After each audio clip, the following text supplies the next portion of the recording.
Hello, Pony. Welcome to Spitfire Films. I am Nortez432. I am joined here with the members of Spitfire Films, and we are going to be finally doing the reading of My Little Zombie Season 2. So, without further ado, let's go ahead. Chapter 1, Treated Like a King, Part 1. Twilight walked through the hallway of the Kennerlock Castle. Secret follows behind her silently. Don't forget to keep an eye on that horse from Saddle Arabia, Secret told her. Is it because you can't? Twilight asked him teasingly. Secret shook his head. Ha ha, funny, he muttered. Just keep your head up. Twilight walked into the meeting hall of the castle. She took her seat near Princess Celestia, with Secret by her side. Princess Celestia nodded at her student and looked back at the meeting committee. May the meeting begin! After the meeting, Twilight was told to stay behind with her advisor and speak to Princess Celestia. I need to talk to you about your advisor, Twilight Sparkle, Princess Celestia told her student. What about Secret, Princess? Twilight asked. Is there something wrong with him? He's been pretty helpful the past year. That's what I want to talk to you about, Princess Celestia told her. What do you mean then, Princess? Twilight asked. I would like him to have a higher part in this community, she said. I would like to make him royalty. Dun dun dun! Intro. My little zombie, everyone died. The end. Royalty? Yay.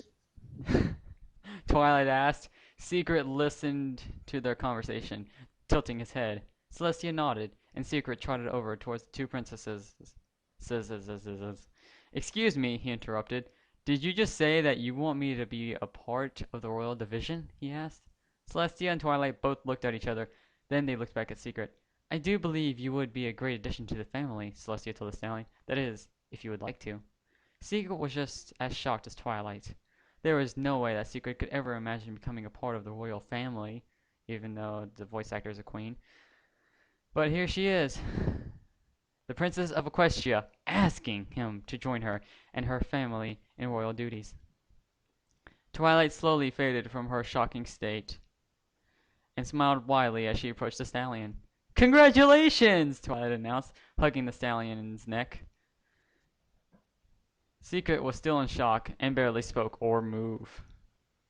The very next day, the Secret was summoned to Luna's room to prepare for his introduction into the family. Luna's bedroom was scattered with games of all sorts. She had everything from Play Stallion to Nintendo. Pervert jokes for the win. Secret was distracted by the major overdose of gaming that Luna had been living in. It is not much, Luna told the stallion. We are still waiting for the newest games, she added. Secret, of course, was dumbfounded at the statement. Secret was quickly given a robe and was told to put it on. I would like to do this in private, if you would allow me, Secret told Luna. Luna nodded. That is okay with us, she said. I would also like something custom made for me. If you could get Twilight, I will tell her, he also said. Luna nodded and went off to fetch the princess. Twilight returned an hour later, levitating an item in front of her. She quickly gave it to Secret through the door of the bathroom. When Secret got out, he was a changed stallion. He wore a decorated robe with shiny jewels lining the border of it.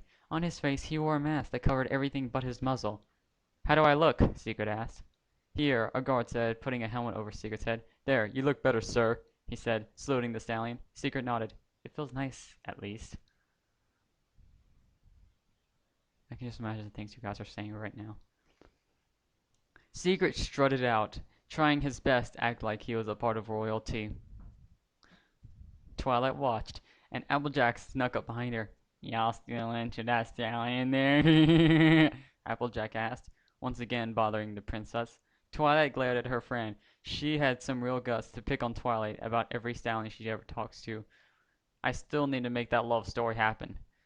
Secret lied in his new bed, enjoying the comfort. He was glad he didn't have to share a bed with any pony anymore.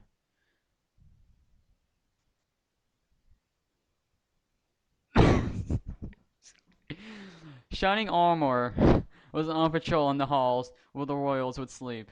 He knocked on his little sister's door and awaited a response. Twilight opened the door. Oh, hey, big brother, she said, hugging him. Shining smiled. Hey, little sis, he said, laughing. What are you doing here? She asked. I'm here because Celestia ordered me to patrol your hallway, Shining told his sister. Twilight smiled. You should go back to work then, she said. No need to bother me while I'm reading.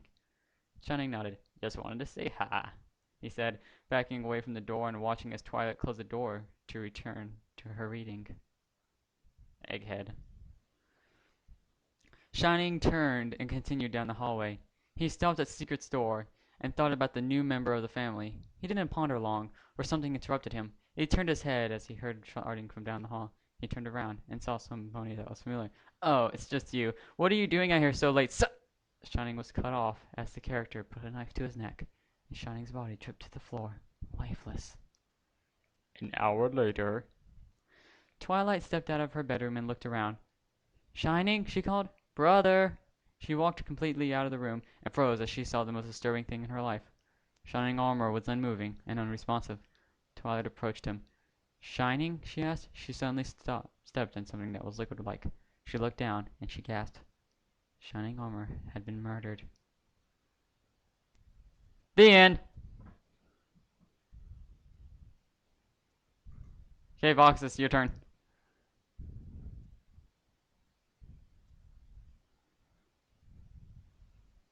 What's going on?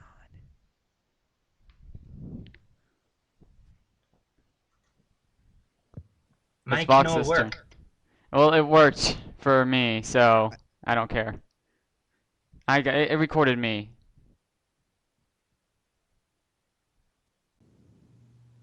Fluttershy knocked on the door of a house. She held a basket of flowers in her mouth. The door was cracked slightly, and a stallion poked his muzzle out. Flutters? He asked. Mm-hmm, Fluttershy answered through the basket. The stallion closed the door and removed the lock. He quickly opened it back up. He was wearing a Mardi Gras mask. Come on in, he said, holding his hoof out to invite her in. Fluttershy slowly trotted inside. The stallion closed the door behind her. Thanks for helping me, he said to the Pegasus. Fluttershy put the basket down on a table. It's okay. I love decorating, she smiled. The stallion walked over to the basket. That's a lot of flowers, he said, smiling suddenly. One of the flowers grew a little face. It looked up at the stallion, and blood drooled from its mouth. Present day. Secret shot up in bed gasping. It was late at night, and he had the weirdest dream. He sighed. It didn't happen, he thought, hearing one of the guards talking outside. He held his head as he laid back against the head of his bed. It was weird to have a dream where he could see and wake up and to see nothing. He reached over to his nightstand and felt around for his mask. As soon as he had a grasp of it, he put it on over his eyes. He went to get his helmet, slowly opened, and a figure stood in the doorway. The door opened, and a figure stood in the doorway. The figure took a few steps inside the room and closed the door behind him. It seemed that the character assumed Secret was still in bed. As it went over to it, Secret rolled underneath quietly and listened as the character pulled a knife out of the sleeve of his suit. It lifted it up with magic and stopped next to the bed. It raised the knife and quickly plunged it deep into the pillow, figuring it was Secret. Once the character realized that he was wrong, it gasped. What the? It said with a male voice. Taking advantage of its confusion, Secret swept its front hooves, making it fall forward onto the bed, and hit his chin on the metal piece. Oof! The stallion managed. It dropped the knife, and Secret took the dominant position. He grabbed the knife and rolled out from under the bed and moved on the stallion. Unfortunately, the attacker got up and pushed himself at Secret, knocking the knife out of his hand in turn. Secret stumbled backwards and hit the nightstand, knocking a clock over. The attacker charged at Secret, but Secret took use of the clock and hit him upside the head with it. The character flew to the side of the bed. Secret grabbed the knife and jumped over the bed to finish him. The character tried to get up, but ended up getting cut across the face by the knife. Angered, the character kicked Secret in the face, throwing off his mask and knocking him out. 1 year ago. Fluttershy sat next to the stallion in a swinging chair in the stallion's backyard. Fluttershy silently watched as the stallion tapped a beat with his hooves. She hummed along and everything was ever so peaceful.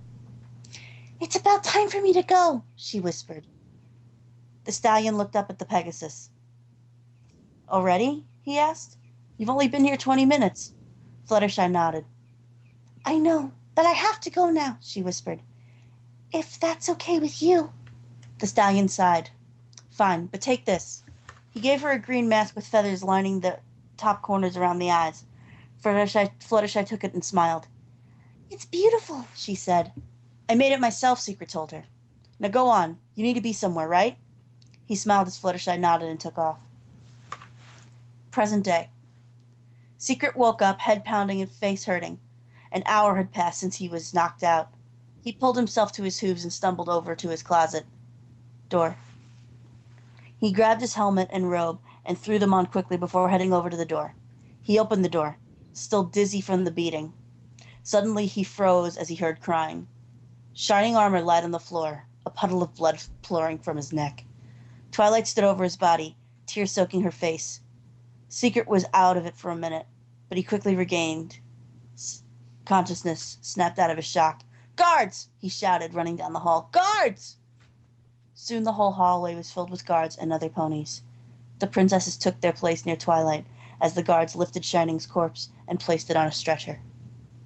They carried him out of the hallway. Twilight threw herself onto Celestia's hooves, and Celestia held the sad young princess in comfort.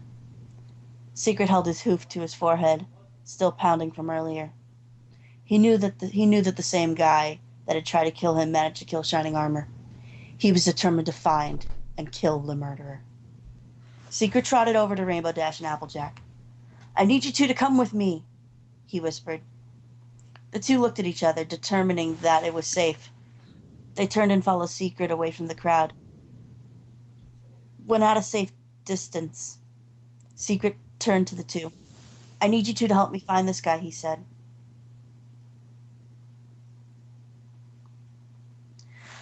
What? Rainbow asked. What would we do? That's the guard's job. I need to get this guy for myself, he said. I think I know where he would strike next. Y'all better know what y'all talking about, she said, rolling her eyes. We are supposed to have a private meeting tomorrow morning. Twilight might not be here due to the tragedy, so I will go in her place, he said. I will be the bait. He obviously would want to go after me. He looked at Applejack. I want you to hide up on the balcony with a rifle, he told her, and Rainbow Dash will pretend to be my advisor. That sounds good and all, but how will we know the guy's trying to kill you? He wears a suit, Secret told her, and he may be a known pony. He was able to get me without getting attention. I think we can do this. Secret was able to convince the royalty to allow him to take Twilight's place as Rainbow and his advisor. Applejack snuck past the guard and took her place on a small balcony that was usually used for special guests. She hid under the railing and set up her rifle. Secret entered the room with Rainbow. They went over their seats and sat down. Celestia and Luna next to him. Secret felt safe for the time being. Rainbow took note of every pony else in the room. A lot of them dressed fancily, so there was no telling who attacked them. When she began to relay the information to Secret, he was afraid he would have to fall back on Plan B. At the end of the conference, Secret left out a side door, leaving Rainbow behind. Rainbow went over to chat with Spitfire, who represented Cloudsdale. Applejack kept her eye over the chatting ponies, seeing if anyone made a move to follow Secret. She spotted Prince Blueblood, accompanied by Fancy Pants, go towards the same door. Two coming at you, she told Secret through the radio. Secret stopped. Roger, he whispered back, hiding the radio. He threw a book across the hall and used his blindness to his advantage. He pretended that he was searching for the book, muttering under his breath. He heard the two approach him and stop. Did you lose something? Fancy Pants asked, shaking his head. A small scar was on the side of his cheek. Dumb blind pony, he muttered. Prince Blueblood shot a glare at him. Secret raised his head. Real funny, he said. I dropped my book. Do you see it? He asked. I can see a lot more than you, Fancy said in the most stuck-up way he could. He looked at Blueblood. Let's leave this poor ruffian trying to be one of your kin. Prince Blueblood shook his head. We can't just leave him here. What is this? You have feelings for this one? Fancy was suddenly cut off. Secret raised his head as he heard choking. No, Blueblood whispered, a little too loud, not noticing that Secret was listening. I have feelings for protecting Canterlot from him. Fancy dropped to the ground, blood pouring from his neck. Blueblood turned around. I'm truly sorry for his behavior, brother, he said. Some ponies just don't know how to accept an outsider as royalty. I figured as much, Secret said, going along with it. Blueblood lifted his knife and cleaned it off with his handkerchief, slowly advancing towards the stallion. He raised the knife, and as soon as the hoof steps stopped, Secret knew it was time. Secret rolled to the side as Blueblood fumbled the knife after missing. Secret turned and stood still, waiting for him to make a sound. Blueblood growled and charged again, allowing Secret to duck down and charge into his legs, knocking him over. The knife slid across the floor, and Secret sat atop Blueblood. Secret raised his hoof and punched Blueblood repeatedly, rage fueling assault.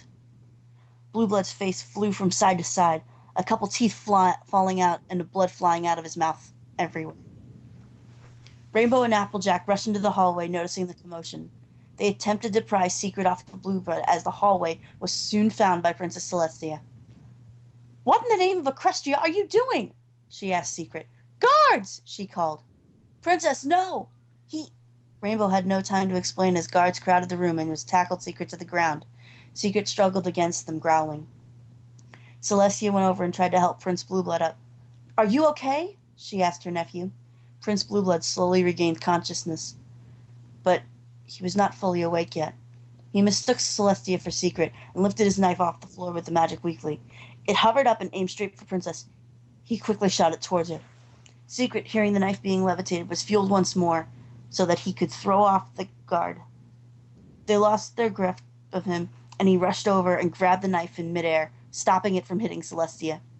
Celestia watched in shock as Secret rolled to the ground, holding onto the knife.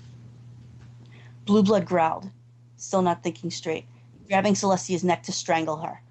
She gasped, shocked. Secret got up and threw the knife at Blueblood. The loud sound of penetration erupted as the knife made its way into Blueblood's chest. Blueblood fell limp and let go of Celestia. Celestia began to cough, and the guards all stared in horror at what just happened. Secret brushed himself off. I'm truly sorry, Princess, but your nephew tried to kill me. And he did kill Twilight's brother along with that other pony, he told her. He fixed his helmet and strutted out of the hallway silently. Secret walked into his bedroom. It was a late night, and he had been talking with the royalty and the guard all day about the events that had occurred over the past 24 hours. He went over to his nightstand and placed his hoof on top of it, remembering his past. 1 year ago, the stallion stood in the middle of a crowd of people, all wearing colorful masks. They were all in his house, partying, flowers decorated the walls, and they all brought the stallion memories. He sighed and walked out into the backyard to enjoy some fresh air. He sat down on the swing and started to tap the beat with his hooves. He was startled by a sudden appearance of a quiet friend of his. You made it, he said to Fluttershy. Fluttershy was wearing the same green mask that had feathers over it. Of course, Fluttershy said in her usual quiet tone. I just wanted to stop by and, say hi. The stallion smiled. Of course. Come sit with me. He patted the seat next to him and sat on the swing. He looked over at the Pegasus. Would you like to hear a story? He asked. Fluttershy nodded. He took off his mask and looked over at her with a smile. Let me get these out. He reached to his eye and pulled out a contact, revealing that one of his eyes were actually green instead of brown. The heterochromatic stallion was Secret. Now where do I begin? There was once this kind of young filly. Present day. Secret placed one of his hooves on a mask that was sitting on his nightstand. It was green with feathers lining the top corners. It sat next to another mask that was red and black. The mask he wore that day. He will never forget. I will avenge you, he told the late Pegasus subconsciously. Or die trying. Suddenly there was a knock on the door. Sir, you have been requested by the princess, a guard called.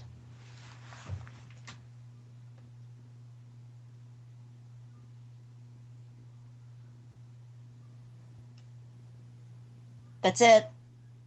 Yay! How'd I do? Oh, we weren't recording. You have to do all over again. Don't fuck.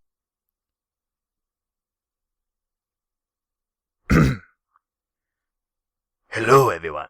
This is Spike from the Chronicles of Friendship.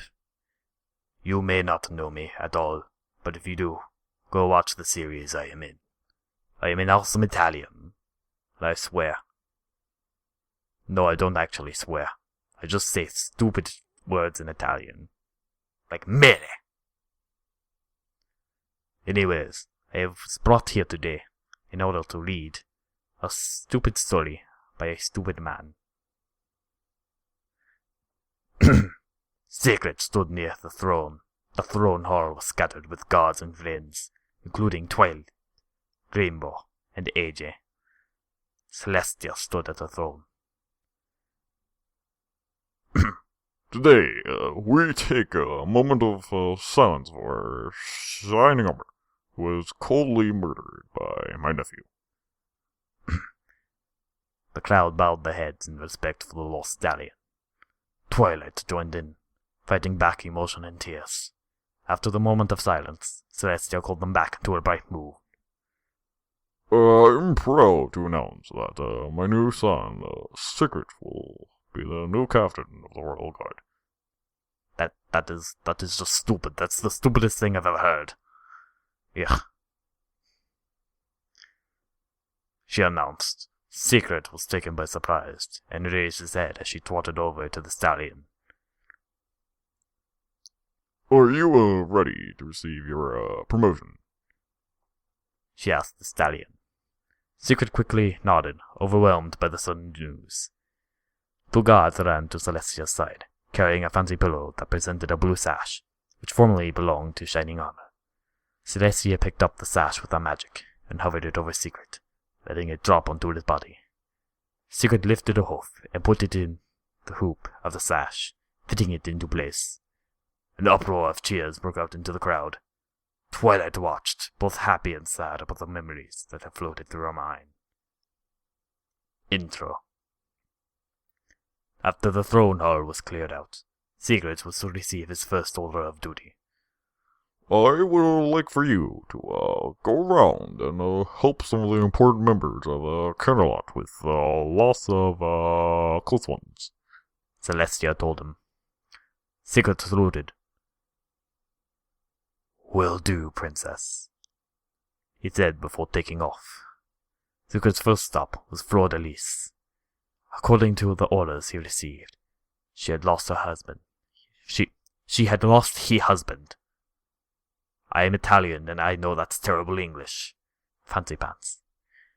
Secret knew some of the details of what happened that day, so we could help her disclose and overall comfort her. Fleur-de-Lis did not show much emotion towards the subject, but Secret knew for sure that she was crying on the inside. So who killed my husband? She asked.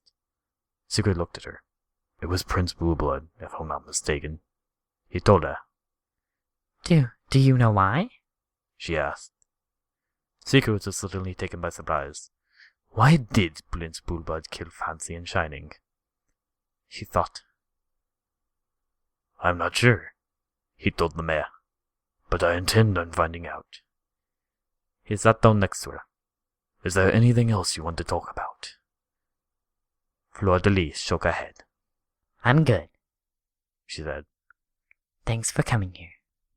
She said, forcing a smile onto her face. Secret nodded and trotted out. You really didn't have to say, she said, twice. That's what she said. Secret's next stop was Twilight. He knew for sure this wasn't going to go well. He knocked on her door. Who is it? Twilight called from inside. It's me. Secret answered. Twilight fell silent for a few moments, and then she opened the door. Come in. She invited him in. Secret stepped inside. Twilight closed the door behind him and stared long and hard at the stallion. Oh my! The sash was her focus. The longer she stared at it, the more she thought of shining armor. Tears formed as her eyes began to get misty from Pokemon. I'm truly sorry, Secret said, sitting down and staring at the wall. Twilight trotted over and placed a hoof on his back. She whispered, turning him around. Secret stood perfectly still as Twilight brushed off his sash. You look good in it. Twilight managed. Secret smiled. Shining would be proud to see how handsome he selects us. She added, trying to stay on the bright side. She stepped back and sat down in front of Secret. Is there anything you would like to talk about? Secret asked. Twilight shook her head. No. She whispered. Secret sat still for a few minutes, and he began to hear sniffling. He held out a hoof, and Twilight quickly threw herself around Secret. She burst into tears, and Secret slowly wrapped his hooves around her. He patted her back as Twilight let out sobs of pain and grief. It's going to be all okay, Secret whispered to Twilight. Twilight sniffled and continued to sob for a few more minutes. Secret closed his eyes and thought back. 1 year ago. Look at that, a pony called. Secret turned his head and watched as 3 guards trotted through Ponyville. The leader of the trio was a young white stallion, shining armor. He trotted past Secret, and Secret watched in awe. The guards stopped when they reached a treehouse. The local library, he remembered. Twilight Sparkle lived there. And her companion, Spike the Dragon. Now, interested, he watched as Shining banged on the door. Open up! He called. The door flew open, and Twilight stood in the doorway. He expected things to go a little different, but Twilight suddenly erupted with glee and hug-tackled the white stallion. They both laughed, and Secret went dumbfounded. Soon enough, he began to laugh at the 2 playful siblings. They were so cute together. And so was Spike the Dragon. Present day, the memories came back to haunt Secret as he continued his efforts to comfort the mayor. Twilight soon passed out from exhausting tears, and Secret carried her to the bed. He placed her on the bed and tucked her in for a rest. After he felt that she was satisfied, oh my, he snuck out of her bedroom and went on to see what else he could do. Secret trotted up to the grave. The last thing he must do today is command the burial of the dead. He led 3 groups of guards, each carrying a coffin. A guard trotted on his right to guide him. The lead coffin held shining armor. He was placed in the first grave, and Secret halted in front of it. Secret spoke the lines that he has memorized. Shining armor. Former captain of the Royal Guard. Murdered in cold blood. All in service of the royal family. We pay our respects to this fallen soldier. Soldiers saluted the grave, and then passed by the grave to pay their respects to their fallen comrade. The next body was buried in a civilian's grave. It was Fancy Pants. Fancy Pants, a civilian of Canterlot, but a big deal in the name of fashion. Murdered in cold blood in the halls of the castle. Although he wasn't the best pony to be with, he was indeed innocent nonetheless. Respects were paid, and they moved on to the next coffin. Instead of burying it, they placed it on a small stand. It was Prince Blueballs. Prince Blueballs, Secret said, trying to control his anger. Former prince of the royal family, and traitor as well. He murdered a hero and a civilian, and attempted murder on 2 members of the royal family. His body will be set ablaze as a warning to those who betray the royal family. He held out the hoof, and his guide placed a match in the hoof. The guards covered the coffin in lighter fluid, and Secret trotted up to it. They have lighter fluid in Equestria? I have yet to see it. He held out his hoof until he touched the coffin. and then took out the match and lit it. He set the coffin on fire, then backed up quickly till he felt a safe distance from the coffin. The citizens of Canterlot watched as the flaming coffin erupted into flames. Applejack turned her head to look at Rainbow, but she was shocked to find Rainbow had disappeared. Where did she go? Applejack wondered, looking around. Secret looked up to the sky. Something is going on here, he thought. Give me guidance, my Pegasus angel. He bowed his head and sighed. It was too good to be true. We are not safe. Vittoria agli assassini.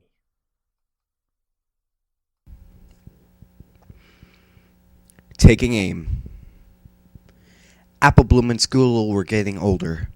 They all would share a room with Applejack and Rainbow Dash. It all seemed pretty crammed, but they got used to it.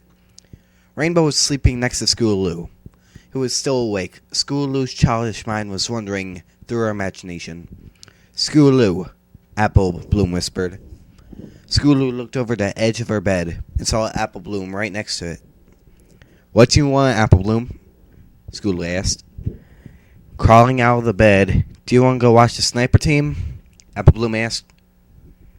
Schooloo shrugged. I guess, she whispered. Applebloom smiled and led Schooloo out of the room. They made their way through the various halls, hiding from the guards. Soon enough, the two made their way to the field where the sniper team was supposed to be doing their training. There were 5 soldiers with rifles, each one accompanied by a spotter with a bag filled with tools of all sorts. The 2 fillies hid in a bush and watched the snipers lie down on the ground. Each one flipped out of their bipods and set their rifle on sandbags. Their spotters took positions beside them. They took out their binoculars and looked through the lenses. Their targets were on the other side of the field. Schooloo and Applebloom watched as the snipers took turns firing rounds at the individual targets, while the spotters talked over them all in the elements they need to consider to hit the target. It looks like fun, Schooloo whispered. Those guns are real cool, Applebloom nodded. Maybe that could be our cutie mark, she whispered, reviving their antics from years ago. Intro. Friendship is dead. Okay. Every pony left the range but 2. The sniper and spotter duo stayed behind to continue the practice perfect. The sniper and spotter duo stayed behind and continued to practice perfecting their talent. Schooloo and Applebloom watched them, even though they were about to fall asleep. When they felt like they were about to pass out, Applebloom saw something. You see that? She whispered to Schooloo. Schooloo raised her head and looked where Applebloom was pointing. There was a small gleam and flickered from a tower. A few seconds they saw that gleam, the sound of a bullet soaring through the air, followed by the penetration of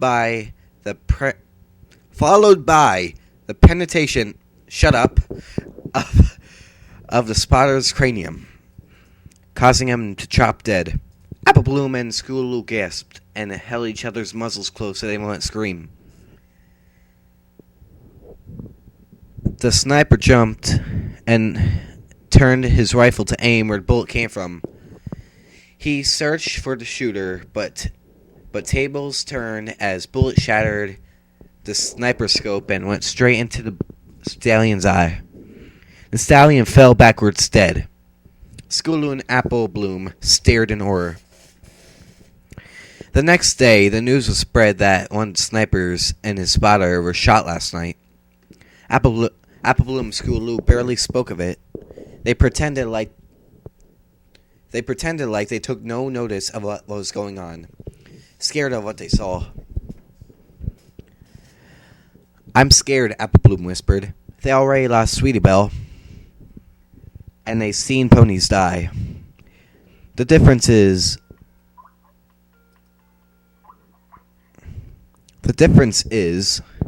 that they saw a pony kill another pony right in front of them. They had been mentally scarred. Skulu halted in front of a sign. "Look," she told Apple Bloom. Apple Bloom read the sign, looking for two basically trained marksmen to join the sniper team. She looked at Skulu. "Are you thinking?" She began to ask. Skulu nodded.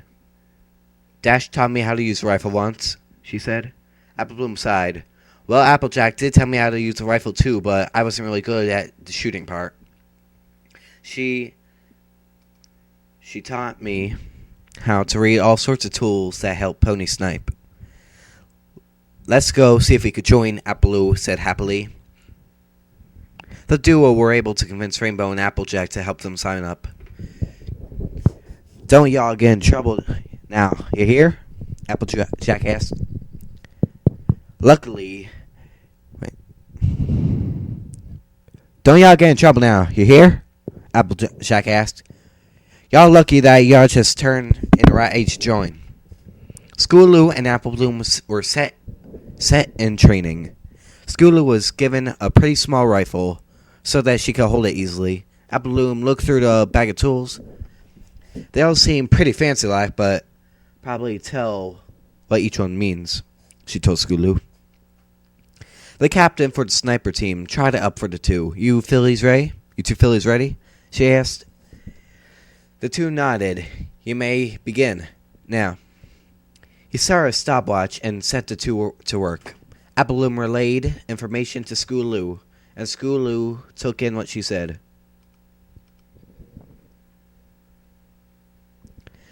When she felt that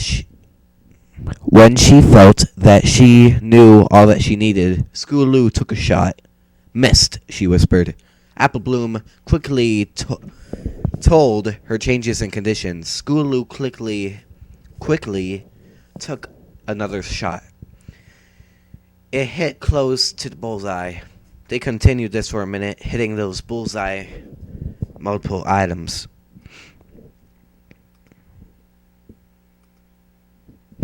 "Stop," the team captain told the two. "Stop," the team captain told the two. He trotted towards the target. Skulu and Apple Bloom got up. The rest of the team stepped out from the shadows, looking at the two. "Look who's filling in for the bullseye." "Look who's filling in for the bullseye," one said. "Two little fillies. That's cute." A mare nudged the rude stallion. "Watch what you say, Skull. I'll knock that sarcastic face." "Watch what you say, Skull. Watch what you say, Skull. I will knock that sarcastic look off your face." A second stallion adjusted the glasses on his face. "They're just school age, though," he said. "There's not much of a chance for them." The team captain came back with the target. He held it up. "They passed," he announced. Skull's jaws dropped. "Those two fillies actually passed?" he asked. The mayor laughed. "Told you." She said nothing. She said, trotting up the two. Skulu and Apple Bloom were celebrating their success. "Welcome to the team," the mayor introduced the two. "Thanks, ma'am." Apple Bloom, smiling wryly. "Ma'am, that's too formal," the mayor said. "My name's Coco." She pointed at the others. That smart mouth over there is Skull, and the nerdy one is Jax." The stallion with the glasses raised his hoof and waved. "You two are impossible," he called. "And this is our team leader." She began pointing her hoof at the captain, who cut her off and introduced himself. "Hawk, at your service." "I'm Apple Bloom," the country filly introduced. "I'm Skulu added, smiling widely. "It's nice to see you two young and still into helping the guard," Coco said. "All that we're going to miss Bullseye. He was one of our best shooters." The next day, the team met up at a tower to have some target practice. They found a herd of zombies shambling out around the outside walls, and the undead will make great test dummies. Schooloo and Applebloom set up on the far right, next to Coco. You two little youngins ready to shoot some? No. You two little youngins ready to shoot some walking corpses? Coco asked. The two nodded. Schooloo looked through her scope and looked for a target.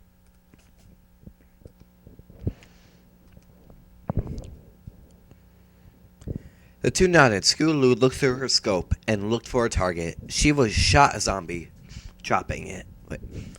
She took a shot at the zombie, dropping it. Various shots rang out from the team as they took turns dropping zombies.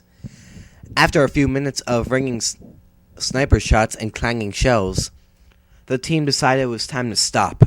Coco stayed behind so that she could practice. The rest of the team departed and went on their own ways. When they were almost back to the room, Applebloom stopped. Oh no, I forgot my bag. She turned and galloped back to the tower where she left her stuff. Schooloo took after her. Wait for me, she called. Schooloo struggled to keep up, but she lost her friend. Schooloo found herself wandering in the wall pathway. She stopped at one of the towers and froze and saw something she probably wasn't supposed to. Applebloom walked up to the tower and saw Coco. Coco looked at the filly. What are you doing back here? Coco asked. I forgot my bag, Applebloom told her, picking it up. That's all.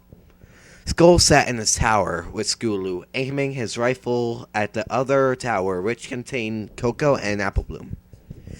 He aimed directly at Coco's head. You're dead now, Miss Goody, he muttered.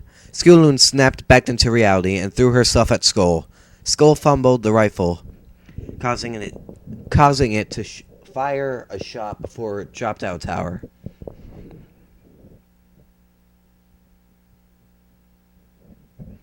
The bullet flew towards the opposite tower, hitting Coco in the hind leg. She screamed in pain, falling backwards, dropping her rifle on the floor. Applebloom's eyes widened, and as she looked at the bullet Applebloom's eyes widened, and she looked at where the bullet came from. Skull turned around and kicked Schooloo, sending her flying into the wall. He growled and took out a knife. You stupid little fool! I'll teach you a lesson. Applebloom ran over, grabbing the rifle. She didn't know what she was going to do, but she had to save her friend. She set it up just like Applejack taught her.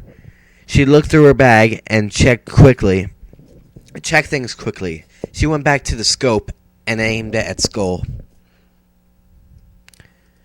He raised the knife He raised the knife to hit Schooloo. You're dead, kid, he growled, before he could lower the knife into her. Applebloom fired a shot that grazed his hoof. He dropped the knife in pain and held the injured hoof. He turned back to look at Applebloom, eyes wide. Applebloom quickly cocked the rifle and pulled the trigger, sending a last bullet into Skull's head. Skull fell on the floor, limp. Schooloo got up and coughed. Guards rushed over to both towers, and Applebloom watched as both Coco and Schooloo were escorted out by them, along with the dead corpse of Skull. Applebloom walked into the room where Schooloo and Coco were in. Well, if it isn't the big hero, Coco said, smiling. What you got there? Applebloom held up a bouquet of flowers. I brought these for both of you, she said. Coco took hers, and she gave another to Schooloo. I can't believe you actually taught yourself how to shoot a gun under much pressure, Schooloo said, smiling. Thanks for saying me back there, Applebloom. Applebloom ducked her head. I'm not really proud of myself. I killed some pony, she whispered. Coco looked at the filly. Don't fret over it, Applebloom, she said. He was a bad person. You did what you had to do to save us. Secret walked into the room. I heard what happened, he said. I need some help explaining on why Skull tried to kill his own team, he said. The ponies looked at each other. Secret realized it. No pony knew why. This is what happened with Prince Blueblood. Something big is going on here, Secret thought. And I'm afraid it won't end. And I'm afraid it won't end well for any pony.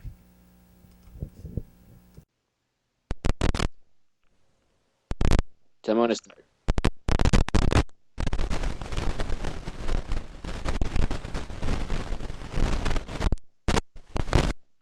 Oh. Okay. Zecora stepped into the room. Masks and potions were scattered around the room, despite it being overall hospital-like. A single zombie lied on the table, struggling weakly against the chains that held it down. A mask covered its face so that it couldn't bite any pony. Zecora walked over to where she kept notes of everything she had learned about the zombies. She looked over them and wondered. She turned to the zombie and grabbed a syringe. She sunk the needle into its leg and drew out some fluids. She poured it into a flask and sat it down on a table so that she could write down notes. She sat there for an hour, writing and examining the fluids, but she came up with nothing. She gave up and picked up the flask. Zecora put the flask next to a bunch of other flasks. She sighed and turned to leave, but stopped. She turned back around and looked at the flasks. The fluid that she extracted earlier looked almost identical to the fluid Twilight gave her. She concluded that she needed a fresh sample of that fluid. Zecora wrapped a cloth around her leg. She sterilized her foreleg and then gave herself a numbing shot. The zebra waddled over to the zombie and slowly removed its mask. She reached out her hoof and hovered it over its face, closing her eyes and bracing. This is kind of disturbing so far. Chomp. The zombie bit into her arm. Zecora quickly pulled away, causing the zombie to rip some of her fur and flesh off. Ugh. Clenching her teeth in pain, Zecora quickly took the syringe and took a blood sample out of herself. Oh, God. She poured the fluids into another flask and compared it to the original. They looked exactly the same, but the fluid that she took out of her body was quickly darkening. Zecora smiled. She found the cause of the virus. Proud, she went to write down her final report so that she could get to work on the antivirus. She went towards the table where she would keep her notes, but she forgot one thing.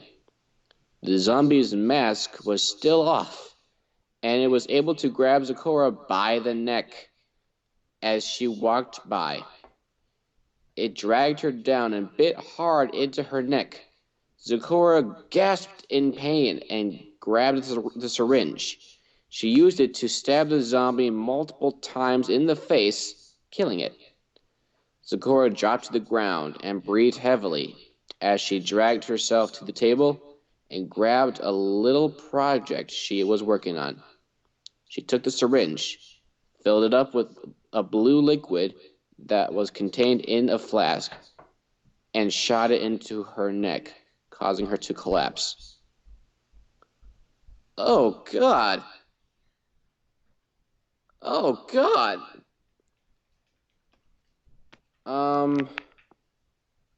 What kind of story is this, Nortez? Nortez? Hello? Are you there? I'm having too much fun. This is fucked up. Oh dear God, I don't even know if I want to do any more of this. I don't know.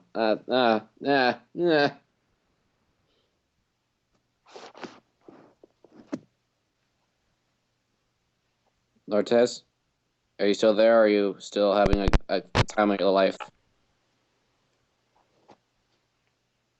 I can't hear you. Both. What? Just read.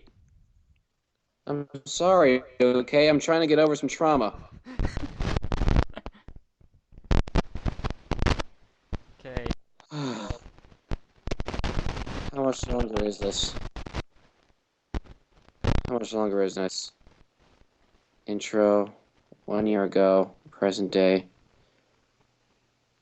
I'll try to stomach through this, but I'm not doing this again.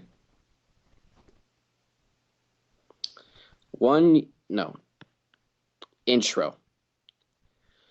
Twilight and Secret walked into the hospital room that housed Zecora. Zecora laid on the bed, paralyzed. All she could do was move her eyes. What happened? Secret asked the doctor. She was bitten by a zombie while running tests on it, the doctor said. She injected herself with a sample that she has been working on, which is supposed to pause the virus spreading. But the downside is that she cannot move. It paralyzes her, the doctor explained. We have to get her some help, Twilight exclaimed. The doctor shrugged. She was apparently close to finding the cure and the cause of the virus, but she never got the chance to say. Twilight sighed, and Secret stepped up. Could we see her workspace? He asked the doctor. The doctor nodded. Right this way. The doctor led them out of the room and down the hallway. They stopped at a pair of doors. The doctor got a key and unlocked one, letting the two in. Twilight and Secret stepped inside and looked around at the familiar items that Zecora took from her hut so that she could feel at home. Twilight looked at the various flasks, while Secret stood near the dead zombie and moved over to the notes that sat next to it. He sighed, wishing that he could still read. It brought back memories of the last time he saw Zecora before the outbreak. 1 year earlier. 1 year ago. Secret trotted through the ever-free forest. He was alone, carrying a satchel on his back. He looked around, searching for Zecora's hut. Just follow the path and go right at the crossroads, he said, remembering what Fluttershy had told him. He took the right path and followed it. He ignored the fur-raising sounds that echoed throughout the forest and kept his eyes locked on the path. He stopped and smiled. Right in front of him was a tree, decorated with various masks and antiques. He trotted up to the door and knocked on it with his hoof. Zecora? He called. I'm a friend of Fluttershy. I need something from you. The zebra opened the door. Welcome in, stranger yet friend. Sorry I wasn't quick. I had some potions to blend. She invited the pony in, and he stepped inside. Zecora looked at his eyes. I know. They're fascinating, Secret said, rolling his eyes. I was wondering if you could make me something. He told her. Well, go on and say what is on your mind. I'm sure there is something that I could find. Zecora tempted the stallion. Secret looked at her. I want a potion that could help me see things, he said. Zecora tilted her head. What? Let me explain. Secret stopped the rhyming zebra. I want to have the ability to process things quickly and to use every sense to this highest extent. He looked at Sakura. I'm in some big trouble. This is vital. Present day. Twilight trotted over to Secret. Let me see that, she said. She looked at the notes. This one was written today. It says that she found a liquid that looked similar to the flask that I got her, she told him. Secret tilted his head in a funny way, and Twilight looked at the flasks. 2 of them had the same dark green color, and they both sat next to the flask that Twilight received in the mail a year ago. She trotted over to the flasks and looked at them. I need to take these to Sakura, she said, picking up the 3 flasks and carrying them out. Back in Sakura's room, the doctors were examining her neck and foreleg. Both of them had been bitten, and flesh was missing from her foreleg. Twilight stepped inside. I need to talk to her, she said, trotting up to Sakura. The doctors cleared the room, and Twilight placed the flasks on a table next to Sakura's bed. Twilight watched as Sakura's eyes rested on Twilight. I need you to answer some questions, Twilight said. Look up for yes, look down for no, okay? Sakura's eyes shot up, and then she looked back at Twilight. All right now, is your name Sakura? Twilight asked. Sakura looked up, then back at Twilight. Was the liquid in the flask I gave you light green? Sakura looked up. Did the zombie bite your hind leg? Sakura looked down. Once Twilight was satisfied with the test answers, she lifted the flask into the air. Did you get this sample from the zombie? She asked, holding up one of them. Sakura looked at it and then looked up. Twilight raised the other flask. And this one too? Sakura looked down. Where did you get it? Sakura looked down, and Twilight realized that she could not ask that question. Did you get it from some pony else? Sakura looked down. Did you get it from yourself? Sakura looked up.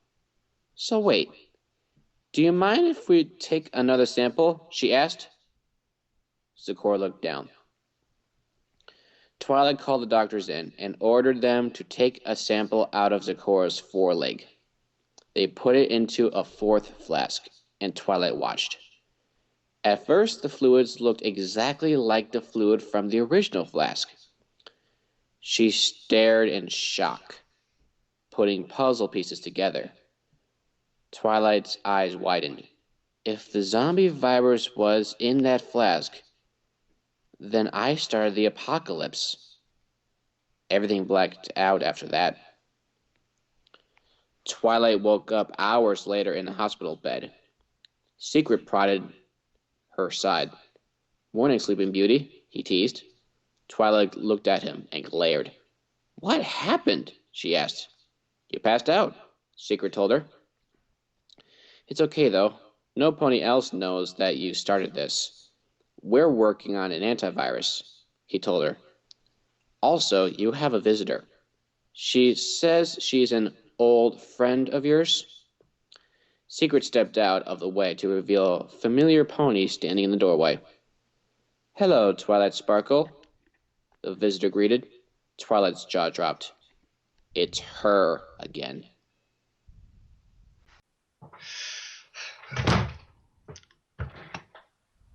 Twilight stared at the blue unicorn standing in the doorway. Trixie wore her usual cape, smiling at her former rival. Hello, Twilight, Trixie greeted her. What are you doing here? Twilight asked. I came to see how my favorite magic professional is doing, of course, Trixie said. Trixie isn't heartless after all. Twilight glared at the unicorn, and Secret listened to the two, who apparently wasn't mentioned before. And where did he come from? Monologue. He tilted his head. Where was I? Yes. Maybe I should step out, he said, backing out of the room. Trixie trotted up to Twilight's bed. Trixie just got here. When Trixie heard you were in Canterlot, too, she rushed to find you, she said, bowing her head. It's a shame that Twilight was injured. I was not injured, Twilight said, throwing the sheet off her. I passed out. She got out of bed and stretched her wings. Trixie rolled her eyes, of course. She said in her usual sarcastic tone. Twilight trotted out of the room, and Trixie followed. Rainbow threw a bouncy ball at the wall, having it bounce back at her. She eventually got bored with it and pulled out a Daring Do book.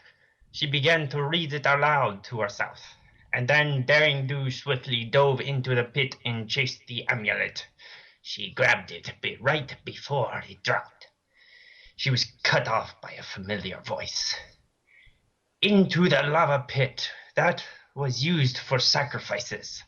Rainbow looked away from her book and saw Daring Do standing at her doorway. A dash, Rainbow dropped the book and had a short phangasm. Intro. My little zombie, my little zombie.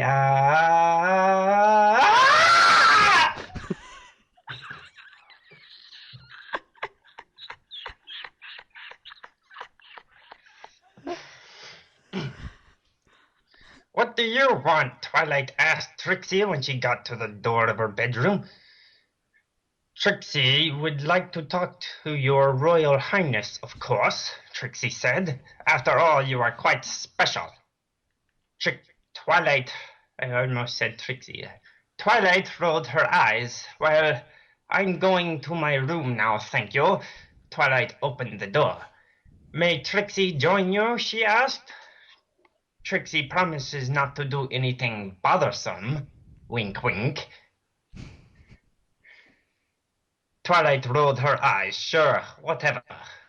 Twilight let Trixie in and closed the door behind him. Trixie looked around the room. You live like a princess, Trixie concluded. Trixie is impressed. Before Twilight could respond to that, there was a knock at the door.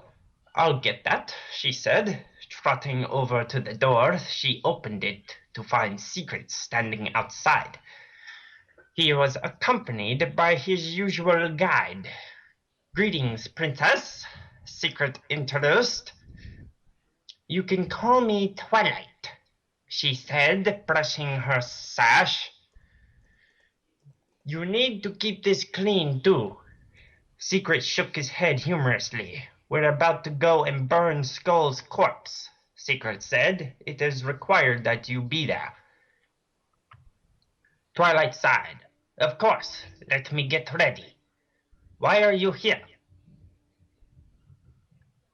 Pause it. Go.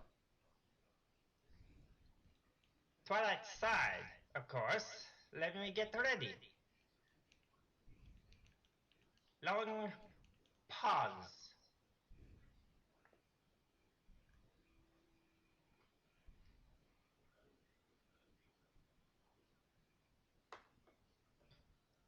Why are you here? Rainbow asked Daring. I just got here, Daring told Rainbow. I heard that my biggest fan was in the castle, so I thought it might be cool to stop by and say hello. Rainbow smiled. You look like my... Wait. Yeah. Fuck.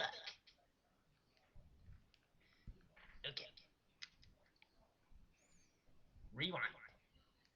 Mm-hmm.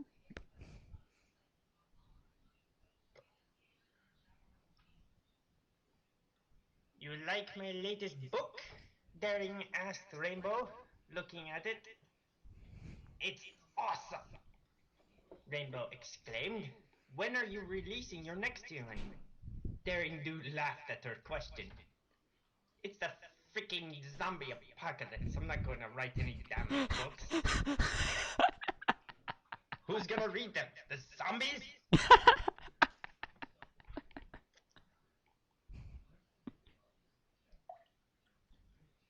An hour later, the ponies gathered to watch the incineration of Skull's corpse. The coffin was carried over to a stand next to the burnt coffin of Prince Blueblood. Secret stood in front of the grave. Skull, former member of the sniper team branch of the Royal Guard.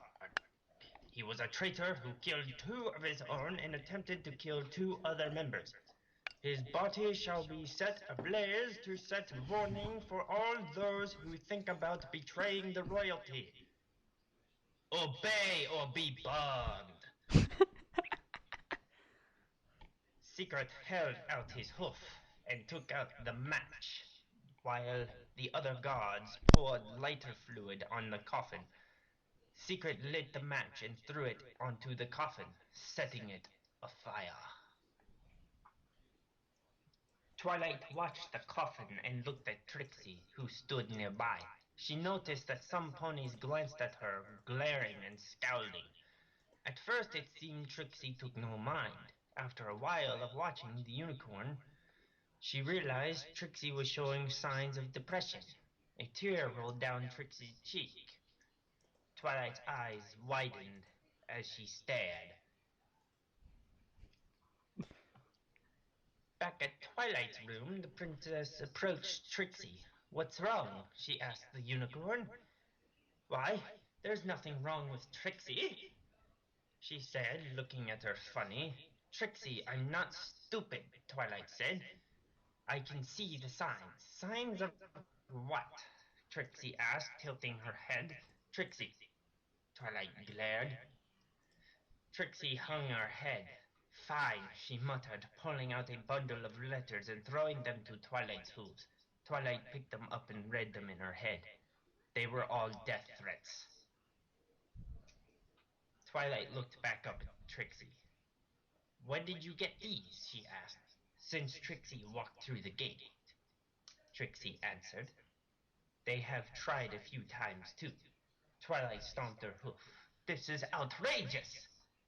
She turned her hoof. "I'm going to Celestia to handle this." Trixie looked up. "What?" Twilight turned back around. "No pony's going to do stuff like that to any pony as long as I have a say in it." Trixie smiled through some tears as she watched Twilight trot out of the room. Trixie quickly followed behind, not feeling safe alone. Oh God, more. Trixie and Twilight walked down the hallway. Trixie cannot believe that Twilight got her a job as a performer, Trixie exclaimed. "Trixie, thanks you, princess." Twilight nodded. "It was the least I could do," she said. "I will be backstage if you need me." Trixie nodded and stood in front of the curtains. Twilight backed up and let Trixie jump out onto the stage. "Behold the great and powerful Trixie!" Boos erupted through the crowd. "Oh my gosh, they have beer?" Jeez. Didn't know they were all drunk. And Trixie glanced at Twilight. Twilight nodded and urged her to go on, following the princess's advice. Trixie continued with her show, ignoring the booze. Some pony once tried to throw a tomato at her, but a guard grabbed them and dragged them out.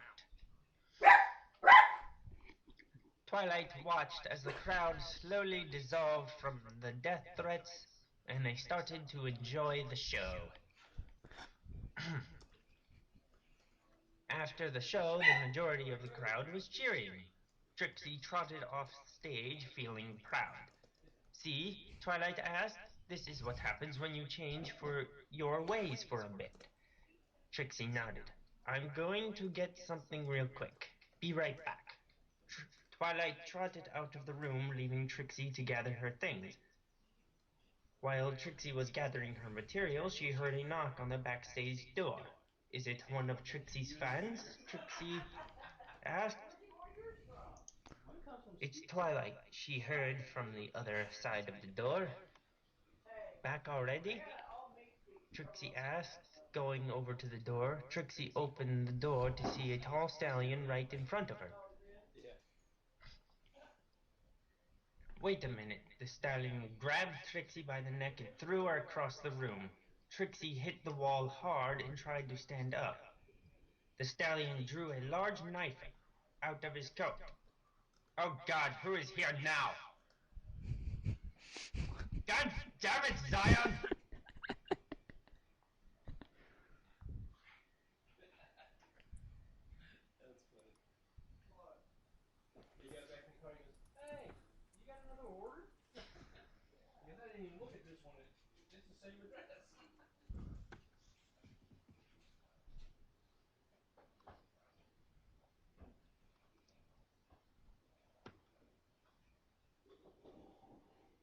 Wait. Okay, now go. The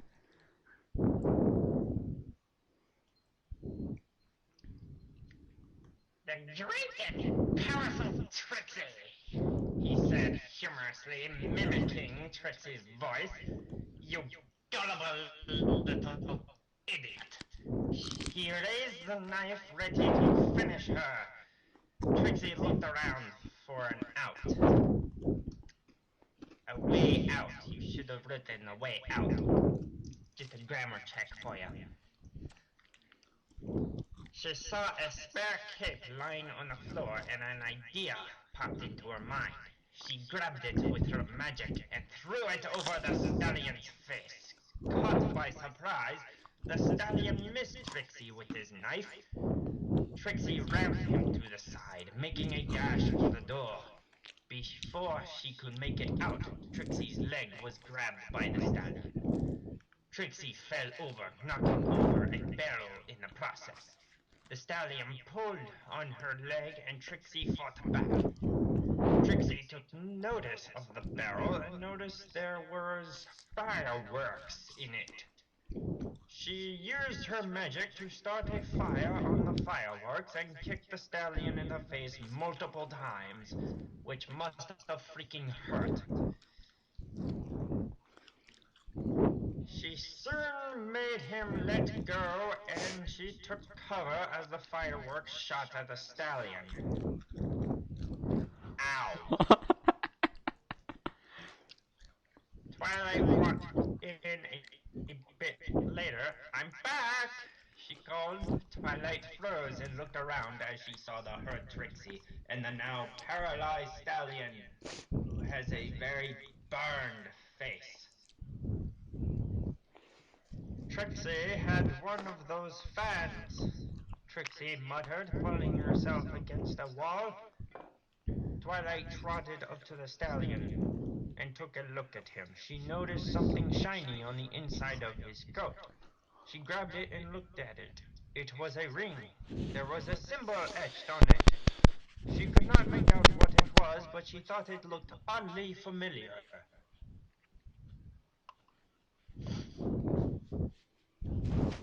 Twilight trotted up to Secret and his guide in his room and handed him the ring. This looks familiar. Yes, hand the ring to the blind guy to see if he can identify what it is, but he can't see it. She said, "What is this?" Secret's guide took a look at the ring. This does look familiar, he said, going over to a table. Oh wait, she handed it to the guy who could see. How stupid of me. This looks just like the rings we pulled off the prince and the sniper, he said, holding up the other two rings. Secret tilted his head. So there's a connection, he asked. The guard shrugged. My job is to be your eyes. That's all, Captain. Twilight took the rings and looked at Secret. I believe that we have something bigger on our hands, Secret said to her. I knew it was too good to be true. The Templars and the Assassins are here!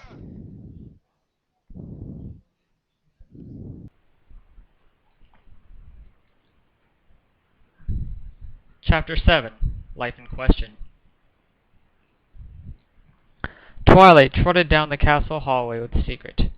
Thanks for trotting with me to my room, Twilight thanked the stallion. I was walking you to your room?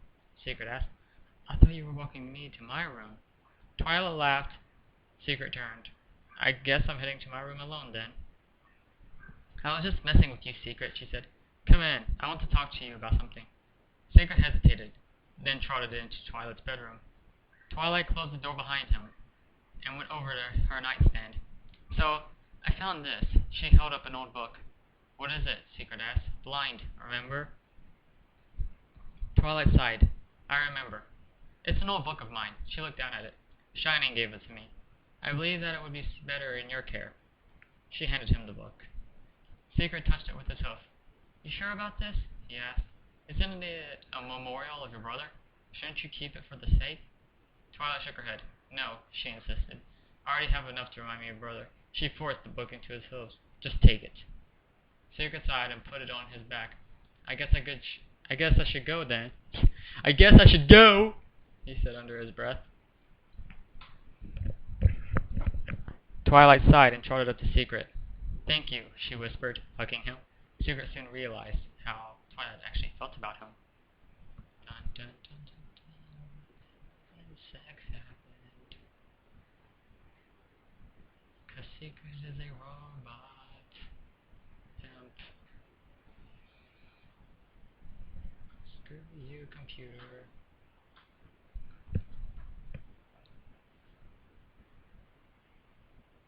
He did not have enough time to think, as there was a sudden loud banging on the door. Secret and Twilight looked up. What is it? Twilight called. There's been an accident down at the gate, the guard told them. Come, quickly! Secret and Twilight galloped out the door and followed the guard. Intro. No, I'm not actually going to sing My Little Zombie, My Little Zombie. Ah, ah, ah. Secret and Twilight came upon the gate. There were 3 ponies outside, trying to get inside. There, and used the wrong form of there, was a herd of zombies all around them, closing in. The guard turned to Secret. We cannot raise the gate, the guard said. If we do, the zombies will get in. There's always a reason why they can't raise the gate. Ponies crowded the area, shouting, Open the gate! Don't let them die! Save them! It's your job! Guards gathered at the gate, ready to charge in. On your command, Will run out there and fend off the zombies. Dang it. No, Tess, why can't she use the proper grammar? Secret stood still and ducked his head. He was afraid that being in the position he was in, he would have to make a decision like this someday. If he made the wrong decision, it would haunt him for years to come. Secret thought hard about the possibilities. The zombies were getting closer.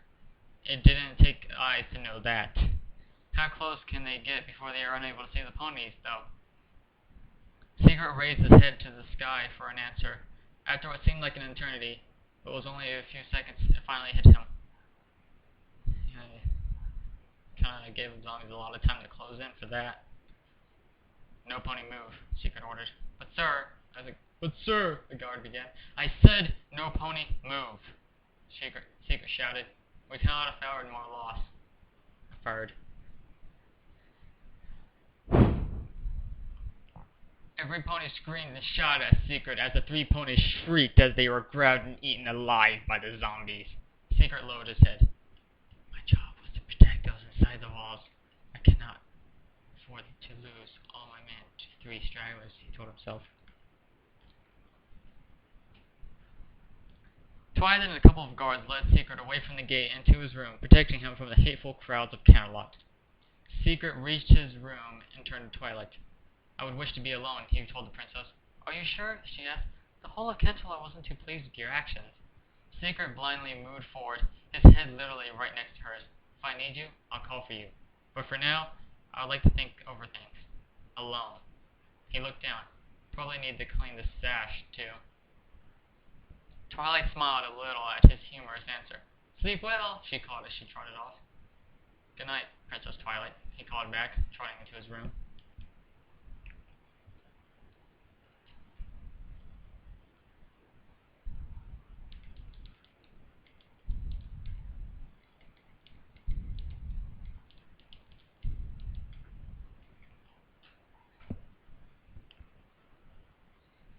Secret was surprised to step on a large bundle of letters under his doorway the next morning.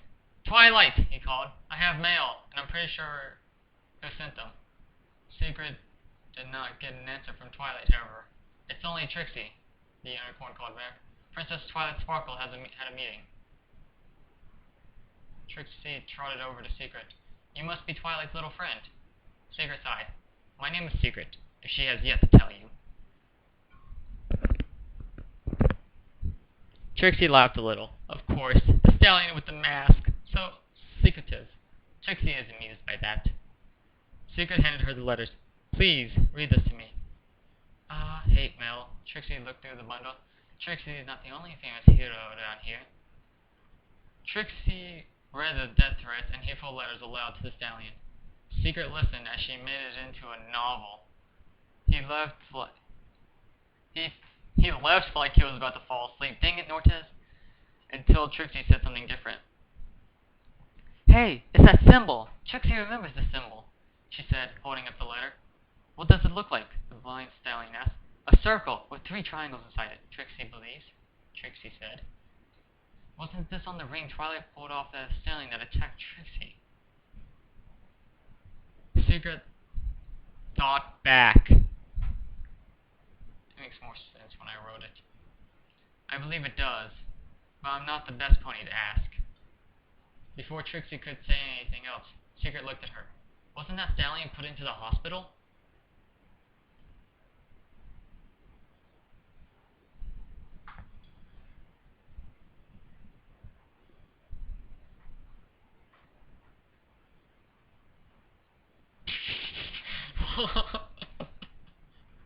Am I still recording? Okay. Twilight led Secret into the room. The doors were shut and guarded from the angered citizens. Trixie was already in the room. He's talking. Trixie had a few things to say about his deeds, she said, standing behind Twilight. Secret stepped up to the bed. Hello there. I'm Secret, Captain of the Royal Guard. I would love to ask you a few questions. The stallion looked at him weakly. You're not getting anything from me, scum. Secret ignored the insult. What is your name? You won't get anything, he spat. What is your name? Secret asked again. I said, I'm not saying, the stallion remarked, mimicking Secret's voice. Secret hit the stallion in the face and stomped his hoof on his neck. Let me tell you something, Ben, he growled. I have been through the depths of torture and back, and lost my eyes during that journey. I've killed plenty of men, dead or alive, without having a second thought. I may be blind, but I'll be reading your will and burning your grave right next to your little buddies. Do I make myself clear, big boy? Secret removed his hoof, letting the stallion gasp for air. Now, I repeat, what's your name? Secret asked the last time. The stallion managed a few words under his breath. My name is Steve Mask. I mimic voices. I was hired by... He was cut off by a loud bang. The window shattered as a bullet broke through and landed square on Face Mask's chest. Fake fell back on the bed, dead. Rhymed. Secret jumped backwards, drawing a sword, ready to defend the princess and Trixie. The room fell silent. We were so close, Secret muttered angrily under his breath.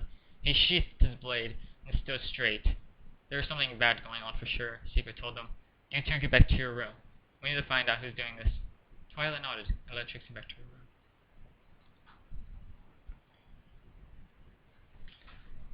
Later that day, the funeral for Fake Mask was held.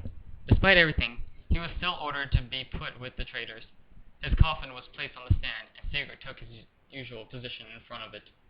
Fake mask. Not much was known about him, but he was a master at mimicry and a traitor. He attempted to help us, but was killed by an anonymous pony in the process. We shall burn his body, so that if any others decide to betray, they shall join in. Secret took the match and lit the grave on fire, and left the graveyard. After the breakout, 3 ponies remained. They trotted up to the 3 coffins that were burned. For goodness sake. It's halfway complete, the first one said, his voice rasped. What exactly are we aiming for? A younger stallion asked. What was the plan in having these 3 killed? They were expendable, the first one responded. This only means that we are halfway to our goal. What about that other pony? The second stallion asked. What are we going to do about her? The first stallion scowled and looked at the pony to his right. Steinwolf, he ordered. You shall convince that pony. And if she refuses? Steinwolf asked, stepping forward. Give her a reason to accept, the first one told him. I'm sure you will know what to do. Steinwolf nodded and took off. The first one turned to the second stallion. Be ready. Once this is complete, and the mare does her job, it will be your turn. The second stallion nodded. And that's it. That's literally it. This chapter is basically just to tell you. I wasted all these words just to tell you, like, introduce the villains. Like, you don't even get to see them for another, like, 2 episodes. So, yeah, this is just filler episode. So, why are you still listening to this? Why are you people still subscribing? 8 colors. Rainbow relaxed in her bed. Apple Bloom and Skulu were off in the sniper team. Applejack went off for some errands, and Daring Do went off to write a book in privacy. It was just Rainbow and her pillow. Rainbow fell asleep, but was woken up later by a knock on her door. She yawned and got up. She trotted over to the door and opened it. Outside there was a single dark pony with a light brown mane. Guten Tag, Rainbow, he introduced. I am Zinwolf. I'm Rainbow Dash. Your point? Rainbow asked, not amused. I'm here to give you a message, he said. You'll need to join us. We have plans for you. Rainbow rolled her eyes. Can you explain? We are here to purify Canterlot, Zinwolf told her. Free from the fears and corruption. Please join us. It would be a great grant you much luck in the future. Rainbow sighed. I have no idea what you're talking about. Now run along before I call the guard. Zinwolf looked back from the door. You have been warned. You have been warned, he told her. We are halfway complete. It's a chance to live a long life. Rainbow slammed the door in Zinwolf's face. Zinwolf turned around and pulled out a radio. The mare denied. Shall I go on to plan B? Intro. My Little Pony drugs is magic. Twilight knocked on Secret's door. Come on out, Secret, she called. I need to talk to you. Secret opened the door. What is it, Twilight? I'm getting worried about those death threats. They seem serious, she began. Secret placed his hoof over her muzzle. Shh! Don't worry over silly things like that, he told her. Twilight tried to protest, but Secret continued. I'm safe. Our only worry is this. He held up the letter circled with 3 triangles. Where did that come from? Twilight asked, taking the letter. With the other death threats, care to read? Secret asked. Twilight opened it and looked at the letter. Dear Captain, tomorrow night at your watch, an assassin will be targeting Princess Twilight Sparkle. Twilight froze and looked at Secret. Secret looked up. An anonymous pip? He asked.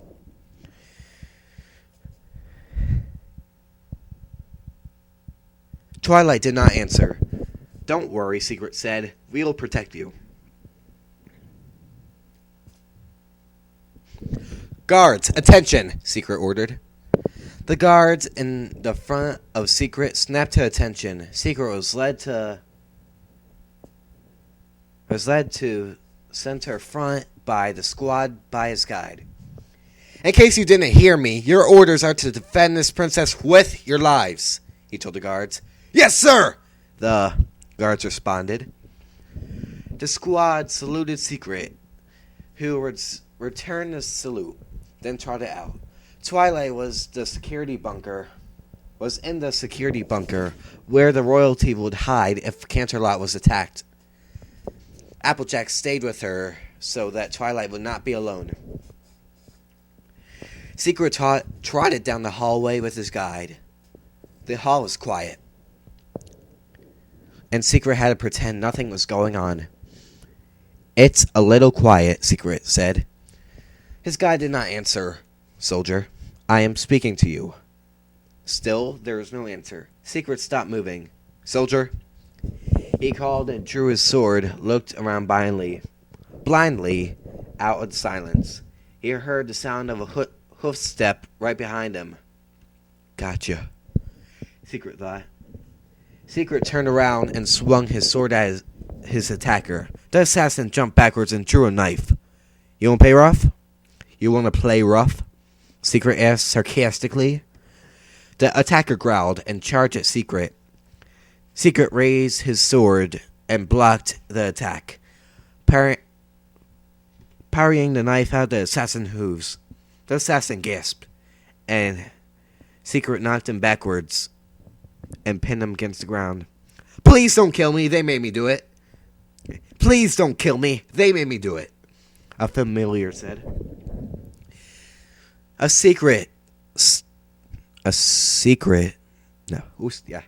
Secret stared in shock. Rainbow Dash? He asked. He quickly grabbed the mare and pulled the hood, showing the Pegasus face. Rainbow looked at Secret, tears in her eyes. They're going to kill her. Who? Secret asked. I'm so sorry. Rainbow pulled out a syringe and stabbed it into Secret's neck. Rainbow pulled out a syringe and stabbed it into Secret's neck, injecting the fluid into his body.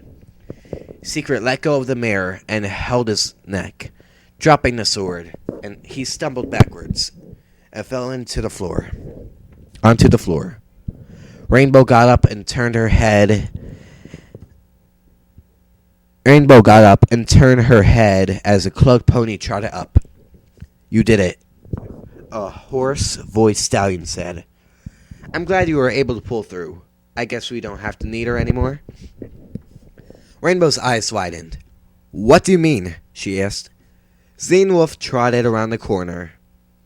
Gun pointed to Daring Do's head. Daring Do had her eyes covered with a cloth over her mouth. Get rid of the trash, Xenwolf. The leader ordered. Xenwolf cocked up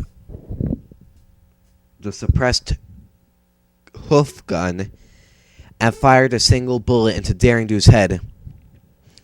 The pony fell to the ground dead. Rainbow screamed at them. Or it should say, Rainbow screamed at them. You said you wouldn't kill her, she shouted through tears. We say a lot of things. No pony notices them, though. The leader responded. Now come with us, Rainbow. You're already in too deep. Rainbow, without protest, followed the two ponies as they left the bodies in the hallway. A sudden pain filled the stallion side. Wake up, he heard, and so he obeyed. Secret shot up, gasping, holding his hoof over his heart. What happened? He asked. Am I dead? Twilight shook her head. You are still alive, thankfully, she told him. What happened? She asked. It was Rainbow, he said. Rainbow tried to kill me. And I. What did she give me? He sniffed the air and smelled strongly of medicines. He was in the hospital. She gave you an anesthetic, she told her.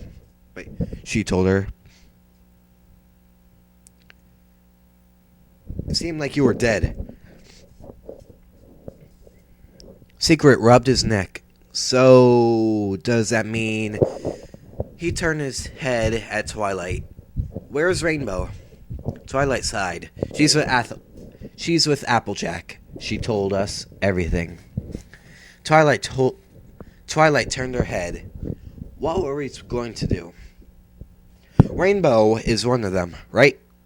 He asked. Yes, Twilight answered. Why? I think I have a way to figure out what we're up against, Secret said. I need to talk to Rainbow.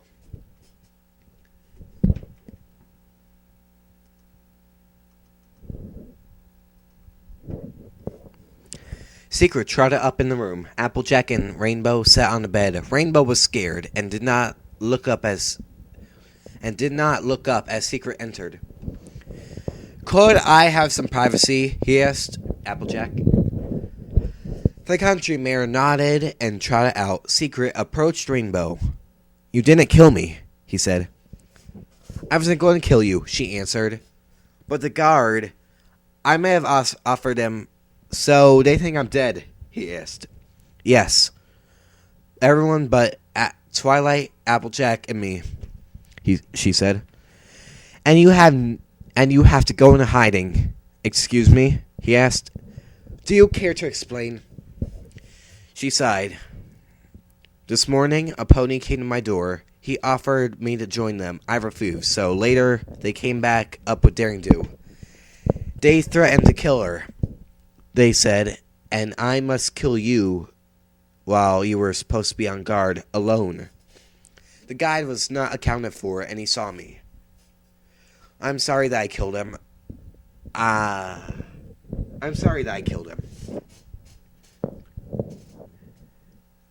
They were watching me. Who are they? Why were they ignoring the question? Secret stomped his hoof. They're the Circle, she answered. The Circle is trying to purify Canterlot.